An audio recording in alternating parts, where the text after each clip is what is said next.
Good afternoon. This is Claudine coming to you live from Shirley, BC on Vancouver Island. I'm just going to give you an update on our heirloom tomatoes, how they're doing in the ripening stages. I'm just going to show you a few, just so that you can see what's happening here.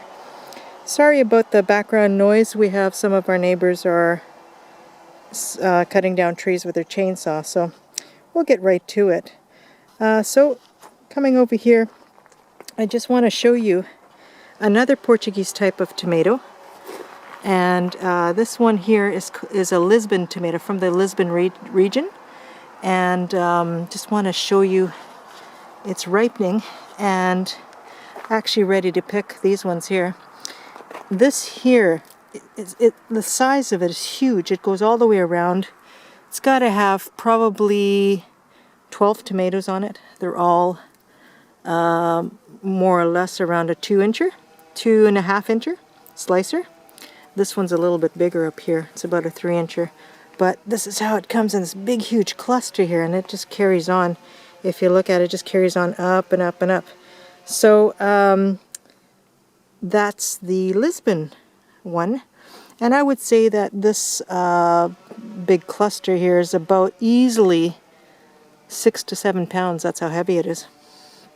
So amazing. So that's a beautiful variety right there. We're going to come over to here on this one here.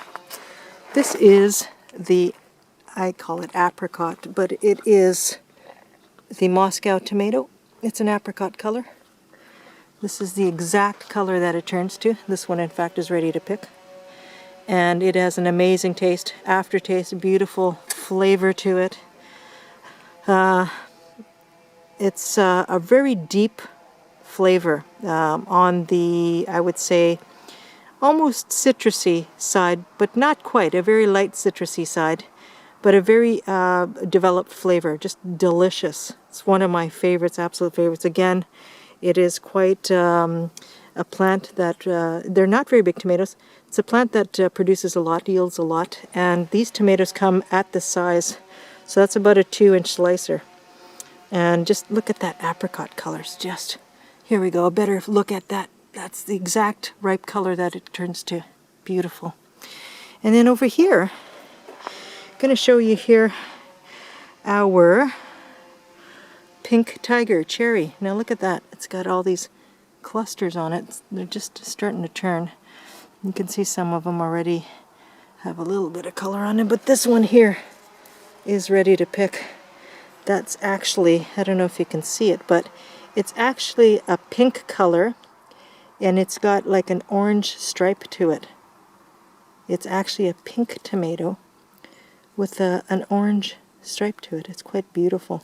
It's like a little baby plum. Fantastic. Anyhow, and so that's the average size of it. It's like a 2-incher long little plum.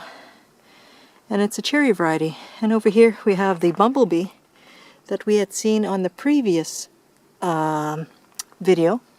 This is the bumblebee now turning. Look at that color. Look at that thing. Actually, you know what? This isn't a bumblebee. Let me just correct myself.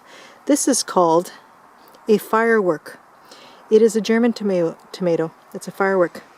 So I must have got my labels crossed. But this is a Firework. Isn't that beautiful? That's why it's called a Firework, because of the swirl. It's got these interesting little dips, and it's goes a beautiful, it's got like a golden stripe in it. And when I mean golden, I really mean golden. It actually, when the sun hits it, it looks like those stripes are gold. So it is an orange tomato with a yellow stripe and these little pitted, it's always like that. It always has these little pitted, see that? Those little pits? That's just the way the tomato is. It's always like that every year. Beautiful. That's a good 4-incher. And this one is, it's all got tons of them. So there you go. So now we know that that was not a bumblebee. In fact, it is a Firework tomato. And German tomato again. Beautiful tomato. Okay. Well, that's all she wrote again. And see you next time. See you next time here. Claudine coming to you. rascalandcrowfarm.com. we will be posting our ripened tomatoes on there for this year. 38 kinds this year, 2/3 of them brand new. Heirloom tomatoes. Bye for now.